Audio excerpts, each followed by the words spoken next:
என்ன பண்ணி போனோன்னே வந்துட்டீங்க, சாப்பிட போனீங்க, மூஞ்சி வேற எறுமிச்சாணி எப்பன மாதிரி இருக்குது. வீட்டில் சாப்பிட போகலான்ட்டு சாப்பாடை போட்டு என்ன குழம்புன்னு பார்த்தா வெண்டைக்காய் கொலன்னு கொய்யா பழம் மாட்டுறதுயா. எப்படி சாப்பிட டென்ஷனாகவே அப்படியே கொள்ள கடிச்சிட்டு வந்துட்டேன். என்ன பண்ணுறேன்னு தெரியல.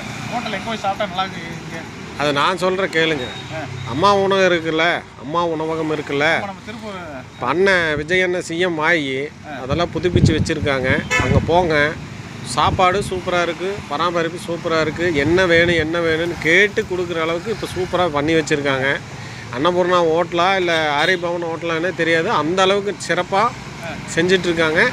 அங்கே போய் சாப்பிடுங்க, திருப்தியாக சாப்பிட்டு வரலாம். நம்ம ரயில்வே ஸ்டேஷன் அங்கேயே தான் அப்பா தெய்வமாட்ட பண்ணி கொடுத்துருக்காரப்பா. நம்ம இந்த சாப்பிட்டு வரேன். வீட்டில் சாப்பிட விட அம்மா உனக்கு சாப்பிட்டு சிறப்பாக இருக்க மாட்டேங்குது. சாப்பிட்டு வரேன். வடையோட போங்க, சூப்பராக இருக்குது. சாப்பிட்டு வந்துடுறேன். உனக்கு சொல்கிறேன், பார்சல் வாங்கிட்டு இருந்தா. எனக்கெல்லாம் வேண்டாம், பார்சல்லாம் வேண்டாம். அங்கே போய் சாப்பிடுங்க. அங்கே போய் சாப்பிட்றதுக்கு தான் அனுமதி. சாப்பிட்டு வரணும். ஓகே, போயிட்டு வாங்க.